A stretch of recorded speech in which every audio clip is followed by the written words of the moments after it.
Don't ask how people are doing, ask how they are sleeping. You'll learn a lot more. This quote from Andrew Huberman perfectly sums up the importance of great sleep quality. Getting a good night's sleep is just as vital to your health as maintaining a regular exercise routine and a balanced diet. But most of us don't prioritize it as much as we should. When we don't get enough sleep, our mood takes a hit. We're more likely to feel anxiety, depression, and become irritable.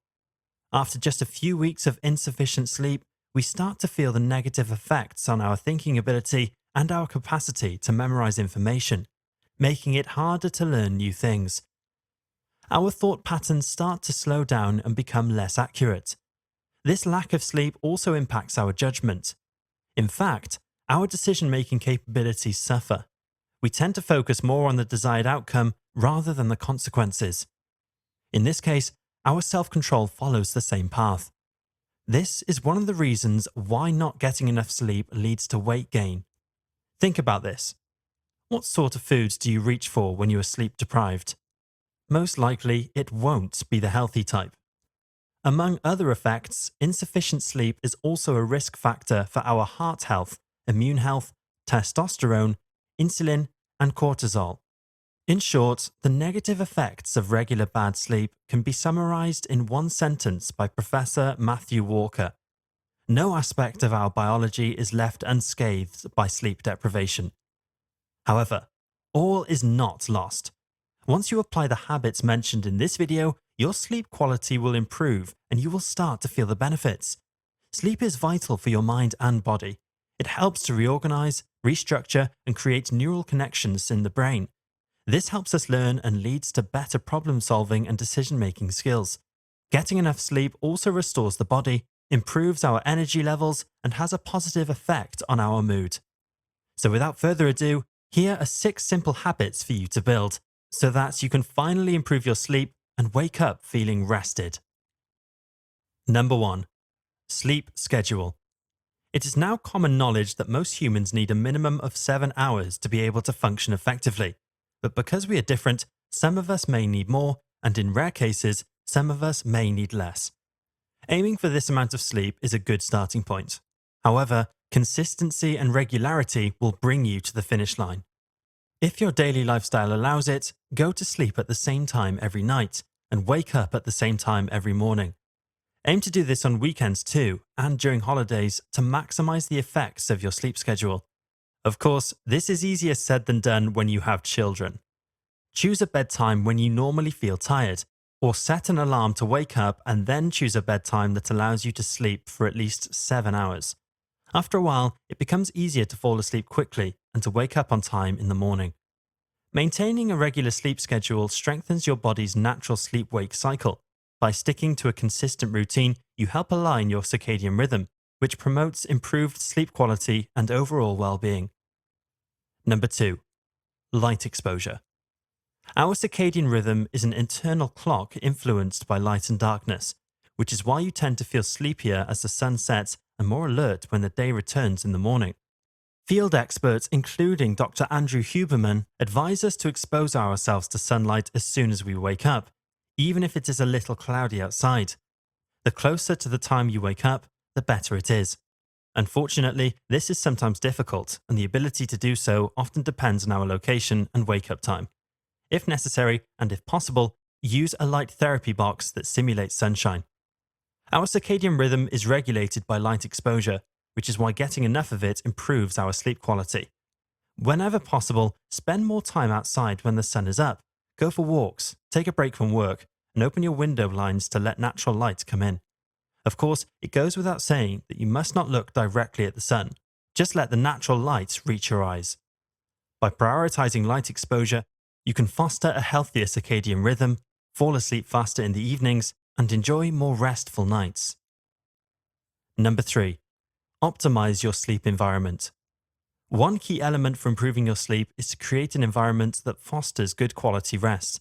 While it may help to get a new mattress, it just won't be enough. Our body temperature decreases before sleep, so aim to keep your bedroom cool, but not freezing, as this will help you settle more easily so that you fall asleep faster. This is also why taking a warm shower or bath before going to bed is a science-supported way of improving sleep quality. The warm water will initially increase our body temperature, but once our body starts to cool down, it is much easier to fall into deep sleep. As mentioned previously, light exposure has a major effect on our sleep quality. Reducing exposure to excess light before bedtime can support our body's natural production of melatonin, the hormone responsible for promoting sleep. Melatonin release is triggered by darkness, signaling to your body that it's time to rest. If it is suppressed, it is harder for us to feel sleepy and reduces our sleep quality, so prioritize keeping your bedroom as dark as possible. A silent room is also essential for good quality rest. Sound can and will disrupt your sleep, even if they don't wake you up, which is why a room optimized for silence is so important. Environmental noises can increase lighter sleep and will reduce deep sleep and REM sleep, which are essential for feeling refreshed. In fact, research suggests that our sensitivity to noise is increased at night due to our circadian rhythm. Nighttime noise may also raise stress hormones, such as cortisol, and increase heart rate and blood pressure. To create a quieter sleep environment, try to eliminate or mask noises using tools like white noise machines, fans, or earplugs. One last tip for optimizing your sleep environment is to build a strong mental link between your bed and sleep. Limit its use to just slumber and intimacy. Avoid working, watching TV, or using devices like phones, tablets, or computers in bed. This helps your brain associate the bedroom with rest, making it easier to relax and fall to sleep. Number 4. Nutrition and hydration. What we put into our bodies matters a great deal for sleep quality, so eating right and hydrating enough are essentials to keep in mind. Some foods, for example, disrupt our sleep patterns and make it difficult to have restful nights. Try to limit added sugar and refined carbohydrates. Refined carbs, like white bread and pasta too close to bedtime, may lead to insomnia, difficulty staying asleep, and reduced restorative sleep stages. Likewise, diets in high trans and saturated fats will also lead to poorer sleep quality. There is a risk here of creating a vicious circle. Eating a bad diet leads to poorer sleep. Poorer sleep impacts our self-control. Less self-control makes us more likely to eat unhealthy foods.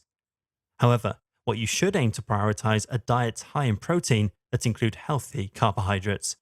These will help you fall asleep more easily and improve your sleep quality, turning the vicious circles into a virtuous one.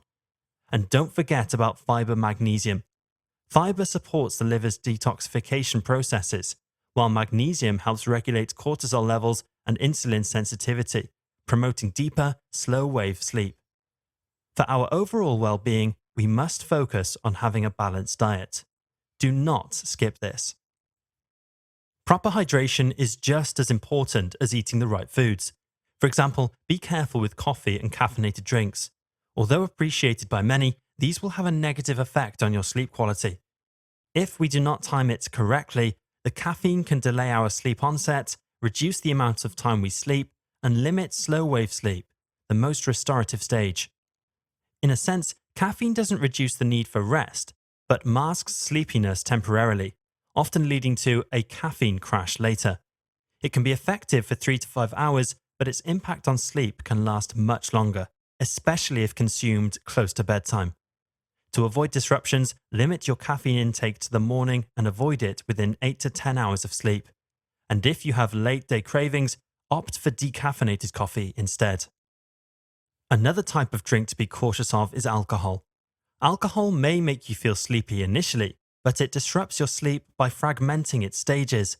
It affects our melatonin production and our circadian rhythm, which in turn leads to disturbed sleep patterns.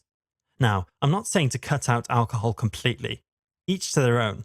I myself enjoy a nice Friday night beer, but just keep in mind that its consumption could have an effect on your sleep. In any case, one of the best beverages is simply water.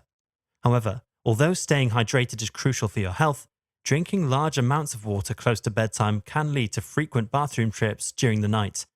To minimize disruptions, reduce fluid intake 1 to 2 hours before bed. When trying to improve the quality of your sleep, aim to be more mindful of your beverage choices and timing, so you can set the stage for a more restful and refreshing night's sleep. Number 5. No screens. It comes as no surprise that screens such as tablets, smartphones, and computers emit blue light that negatively affects our body's production of melatonin. Remember, darkness is optimal. The light from our screens can delay our transition to sleep, even if we are engaged in some soothing activity online. Dr. Joanna A. Cooper says, "This is why you should limit screen use as much as possible before going to bed. Decrease the brightness display in your electronics if you can. This will already help." Another reason to limit screen use in the evenings is the stimulation to the brain that occurs. Social media, videos, and TV programs keep us engaged, and that's what all these algorithms are optimized for. Our brains are kept busy for as long as possible, and our attention is caught with each video we watch. Instead of calmness, our brain becomes excited, therefore limiting the quality of our sleep and rest. Disconnect from the digital world at least an hour before going to bed to promote better sleep. Number 6. Relax. When our mind and body are not relaxed before bed, it can make it harder to fall asleep. So remember the importance of unwinding in the evenings. Activities like reading, stretching, listening to calming music, or practicing other relaxation exercises can help prepare your mind and body for rest. Instead of stressing about falling asleep, shift your focus to simply relaxing. Stress management is a key skill to build. Get organized, set priorities, plan the next day. Leave your worries out of the bedroom and instead write them down by journaling and reflecting. You'll have plenty of time the next day to resolve these concerns. Meditation can also alleviate anxiety and stress. Make mindfulness a part of your evening routine if it's necessary. And after all this, if you still can't sleep, don't force it. Get up for a little while and do something relaxing that doesn't stimulate your brain too much. Then, go back to bed once you feel sleepy again. Relax. Get some sleep. Tomorrow is another day. And whatever happens, you can handle it. Building the habits mentioned in this video will help you improve your sleep drastically. However, one essential element of sleep is physical exercise. Moving your body during the day has many benefits for your health, but it will also help you sleep better at night. I talk more about how to start working out in this video right here. I'll see you there.